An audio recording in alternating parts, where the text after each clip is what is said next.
It's the world's largest shake table facility,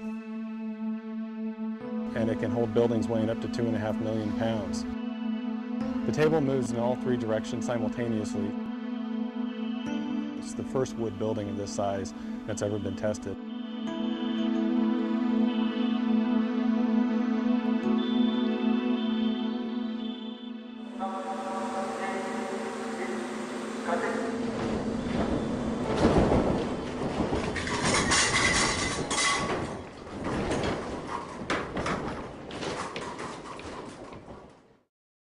The entire project is called the Niecewood Capstone Test, a project funded by the National Science Foundation. The project is led by Colorado State University, and Simpson was a close technical collaborator. The popularity of mid-rise wood frame construction has soared in urban areas, and so there's not a lot of information on how to design those types of structures.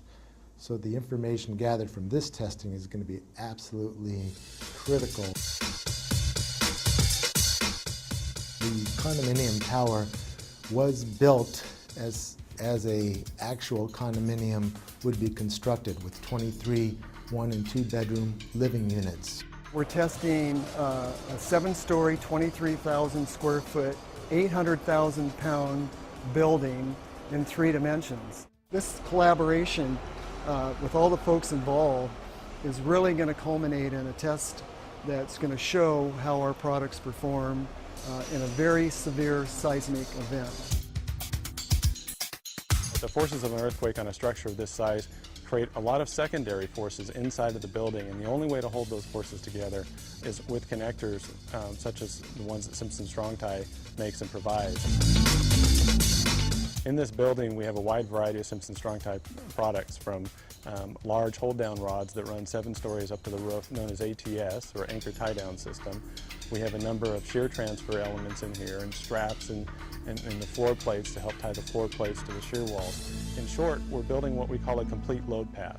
This building, the Niecewood Capstone building, is designed using a performance-based seismic design philosophy. It's a method to design specifically for, or explicitly maybe, for performance of the building. We don't just design a component or an assembly. We actually design it all together and then we check it.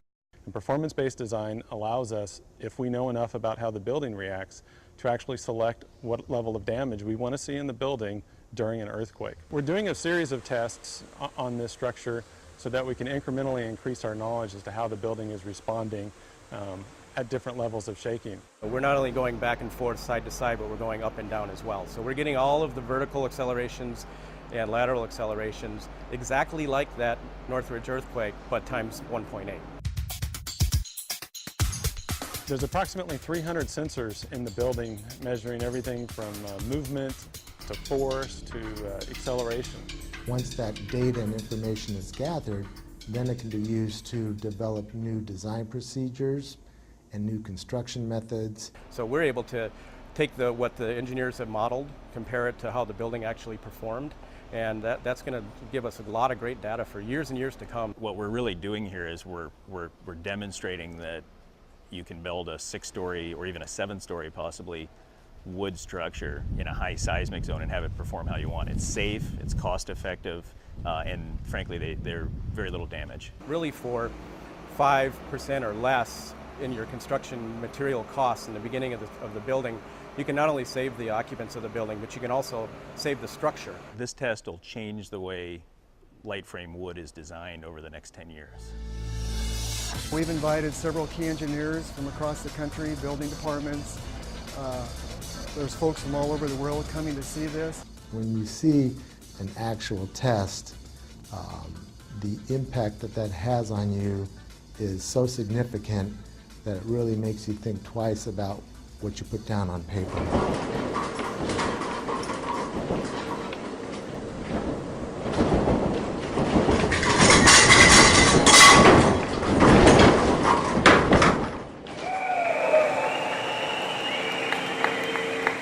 Everything in it worked. There was minimal damage to the inside of the building, minimal damage to the outside of the building.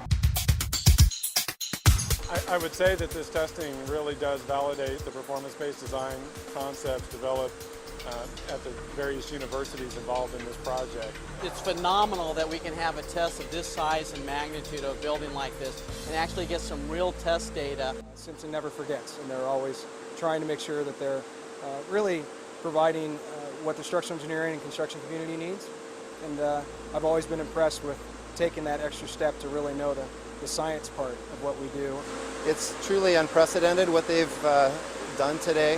I think this is it's truly about saving lives, and the information that's been generated as a result of this test is truly groundbreaking.